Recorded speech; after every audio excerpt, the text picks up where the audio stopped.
Hello, everyone, and welcome to English Pod. My name is Marco. My name is Catherine, and today we have a very serious dialogue for you. That's right. We are going to talk about a will and testament, the last will and testament of someone. All right, so what is a will and testament? Well, basically, this is a document that someone writes, usually with a lawyer, that explains what to do with the person's body and their possessions, their things, after they die. Right. So many people write these, and the family will then use it to discover who gets to receive certain objects and what to do with this person's body. Right.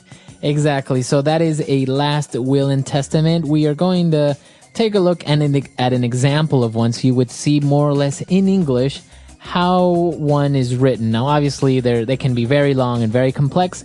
So we've taken one that has some interesting words there that are a little bit more specific, a lot of legal terms there. So why don't we listen to this dialogue for the first time, and we'll be back shortly.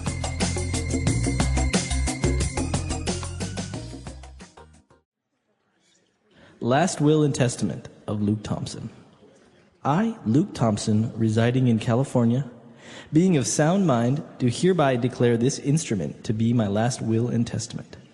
I hereby revoke all previous wills and codicils. I direct that the disposition of my remains be as follows. I am to be cremated and taken to the summit of Mount Everest, where my ashes will forever remain at the ceiling of the earth. I give all the rest and residue of my estate to my spouse, Betty Thompson, should she survive me for 60 days. If my spouse, Betty Thompson, does not survive me, I give all the rest and residue of my estate to eslpod. If neither Betty Thompson nor eslpod survives me, I give all the rest and residue of my estate to my heirs as determined by the laws of the state of California relating to descent and distribution. I appoint Robert Porter to act as the executor of this will, to serve without bond. Should Robert Porter be unable or unwilling to serve, then I appoint Jason Smalls to act as the executor of this will. I herewith affix my signature to this will on this, the 23rd of May, 2010, in the presence of the following witnesses, who witnessed and subscribed this will at my request and in my presence.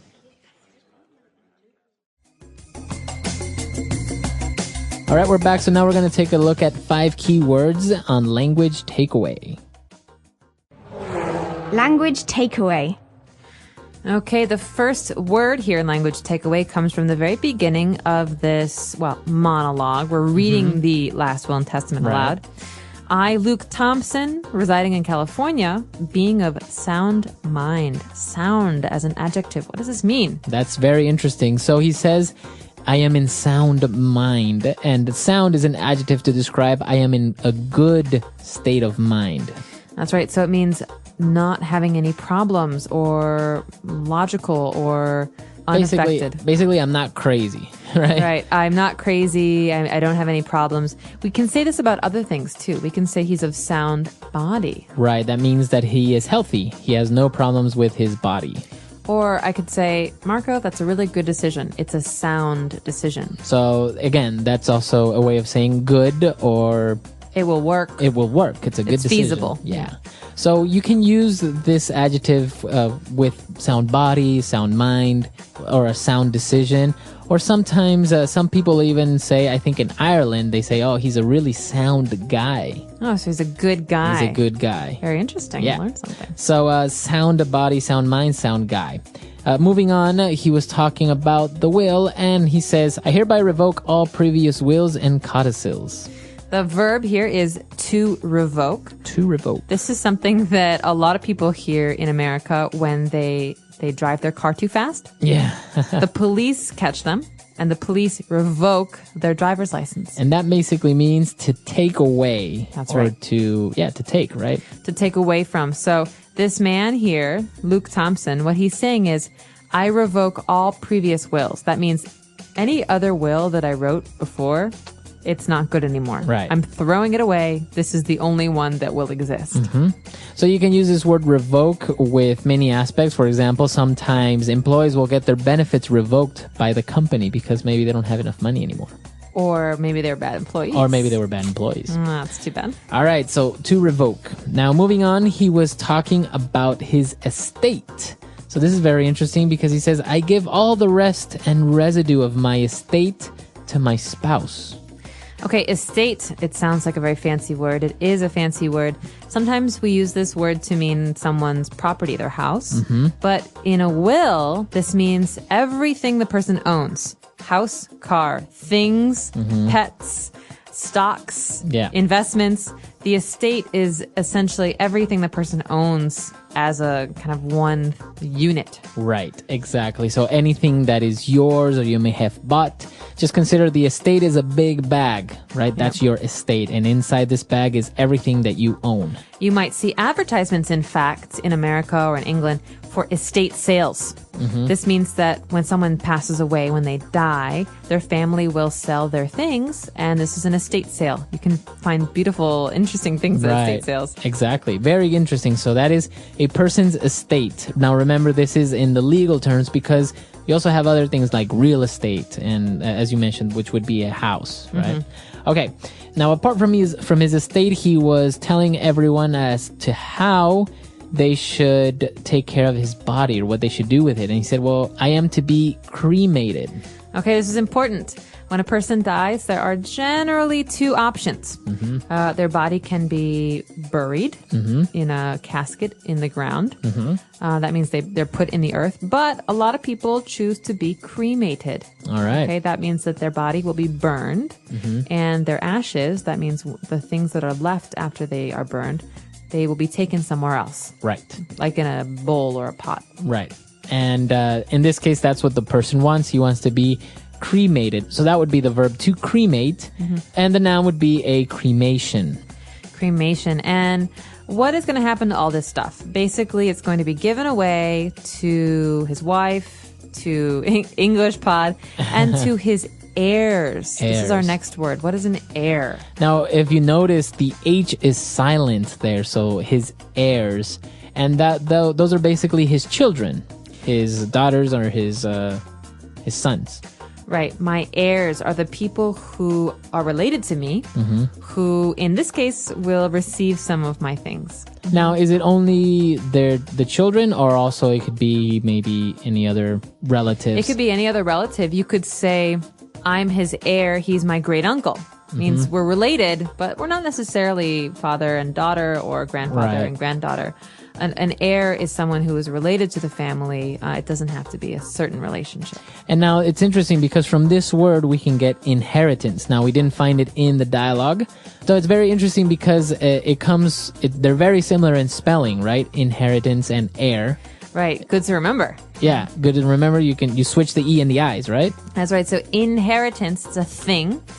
You can receive this. So I received an inheritance from my great-grandmother. That means I received some money or some things. And that means you were that person's heir. That's right. Okay. Or, in his inheritance, he received a large house. He was the heir to a great fortune. Okay, interesting. So again, inheritance wasn't in the dialogue, but I think it's worth mentioning. And I think now we can move on to 4 very interesting items that we have for you on Fluency Builder. Okay, these first 2 are words that we normally read or hear in legal documents. And I want to place emphasis on the fact that we don't really say them in spoken English. So remember that these are more formal terms. Yeah. The first one is hereby. Hereby. I hereby declare. Right. That means now. Now. With this word, with this spoken sentence, this will happen. I think we've seen it like in movies sometimes. It's like, I hereby declare this country in the name of England. I hereby declare you man and wife. Exactly. Okay. That means in this moment, this happens. Okay. And a very similar word that we also saw in the dialogue is herewith. So in the will and testament, we hear Luke Thompson who says, I herewith affix my signature. That means with the action of signing my name, signing my signature, this will be completed. Okay. So I herewith, you have to have an action, not just a word. Okay, That's so the difference. I herewith attach my seal. Okay, a seal is like a stamp, very common in the old days when you had real letters. But I herewith attach my seal and give my approval to this document. Okay, so it has to be something physical. Yeah. Right? So if maybe you're writing like this very classic letter and you say, I herewith include a lock of my hair. Ooh, how romantic. Okay, that's kind of creepy, but but you're including or attaching physically, right? That's right. I guess the modern version of herewith would be attach. Yeah. Okay, good. Herewith, hereby. We've got another phrase here that you might hear more commonly. At the beginning of the will and testament, there's a phrase, as follows, okay? I direct that the disposition of my remains be as follows. So, with my body, do as follows. So, basically, this is a very common way of putting this in a sentence to indicate that you're going to start to list items. That's right, or give instructions. Give instructions. So, for example, to make a loaf of bread, do as follows. Number 1, get some flour. Number 2, add some water. So this is a way for us to say, listen, I'm going to give you instructions or a list. Pay attention. So please do as follows. Please act as follows. Okay, very good. And our last word that we have here, going back to herewith, he said, I herewith affix my signature. What does it mean when you affix? Okay, affix is a word we have a number of other words for these days, so you rarely hear it. It means to attach or to include. Okay, so I herewith affix my signature would be attach my signature. Right, I provide my signature, or I herewith affix my address, or I herewith affix something. Okay, very good. Really interesting stuff. You'll obviously see this very commonly with legal documents such as these. Even though it is like older English, it's still very commonly used. I guess because the law is so old. That's right, definitely. And I think that it's worth listening to today's monologue one more time. Think about some of the words that we've just discussed, and we'll be back in a moment.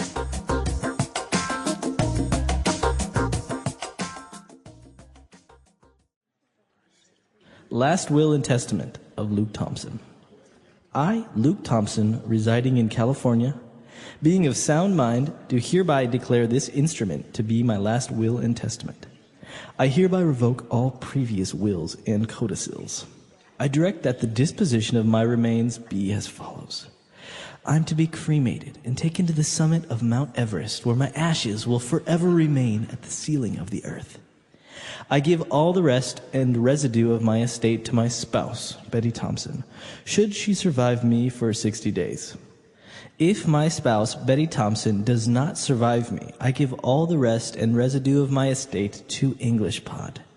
If neither Betty Thompson nor eslpod survives me, I give all the rest and residue of my estate to my heirs as determined by the laws of the state of California relating to descent and distribution. I appoint Robert Porter to act as the executor of this will, to serve without bond. Should Robert Porter be unable or unwilling to serve, then I appoint Jason Smalls to act as the executor of this will. I herewith affix my signature to this will on this, the 23rd of May, 2010, in the presence of the following witnesses, who witnessed and subscribed this will at my request and in my presence.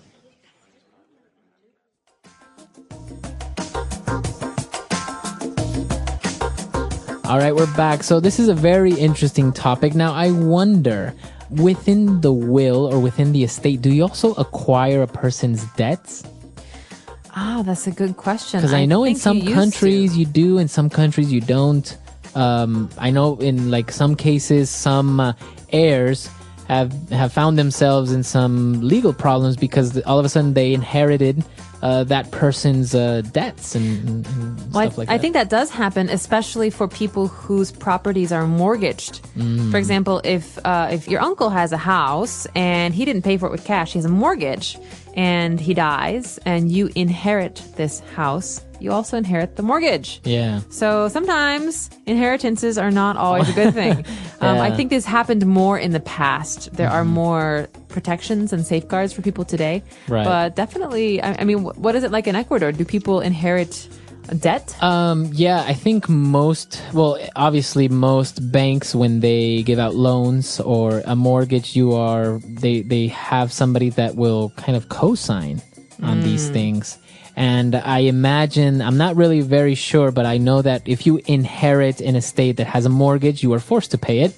And if you can't, then they will make that other person who co-signed it responsible if he still exists. I don't know.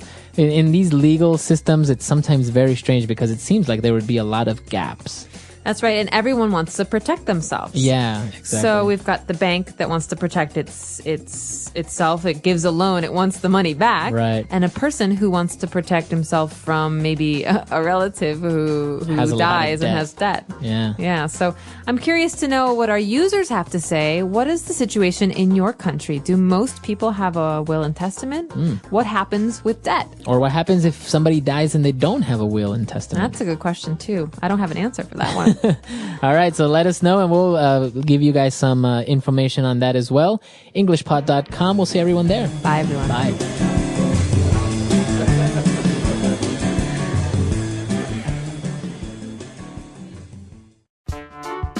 The English Pod audio review. Listen to the meaning, then say the vocabulary word. Live in a place permanently. Reside. Free from disease or injury, in good condition.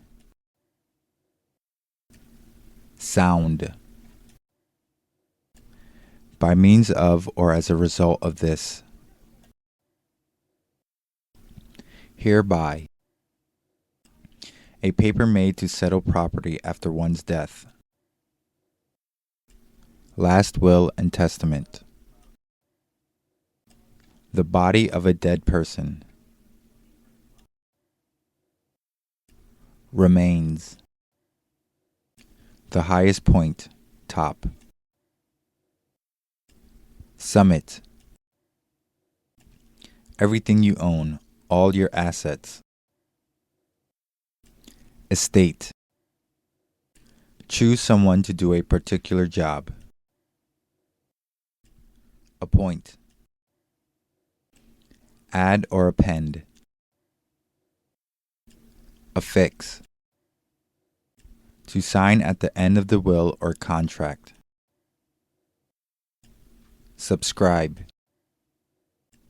A person's partner in marriage. Spouse.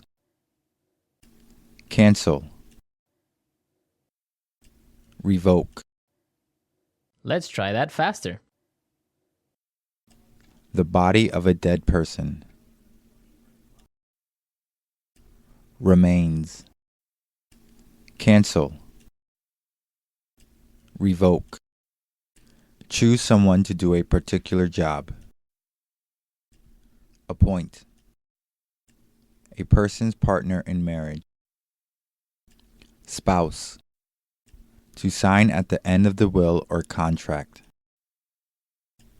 Subscribe. Add or append. Affix.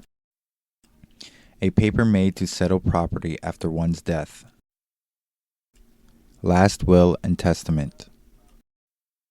Free from disease or injury, in good condition.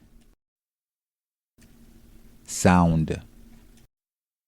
The highest point, top. Summit. By means of or as a result of this. Hereby. Live in a place permanently. Reside. Everything you own, all your assets. Estate. Now say the word and hear it in a sentence. Revoke.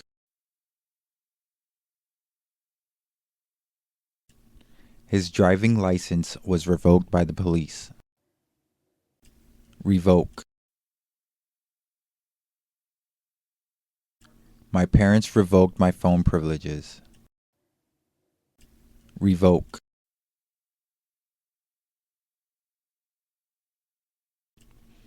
The court decided to revoke the terrorist's citizenship. Remains. The remains were transferred to the morgue. Remains. A cemetery has the remains of many people. Remains.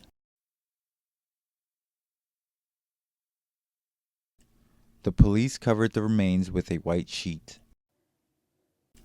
Estate.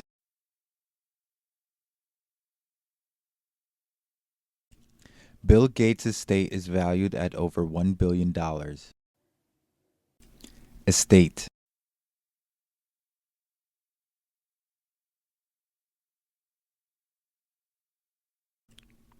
A person's estate is comprised of all assets which are held in the descendant's name alone.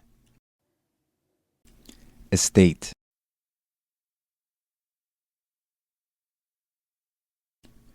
The family divided the estate equally among everyone. Hereby. I hereby declare you husband and wife. Hereby. I hereby resign as President of the United States. Hereby. We hereby commit to obeying the laws of this country. Appoint. The President appointed me as the Vice President. Appoint.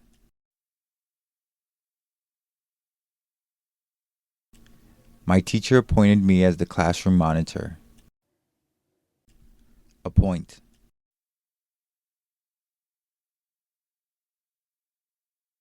He was appointed as the child's legal guardian.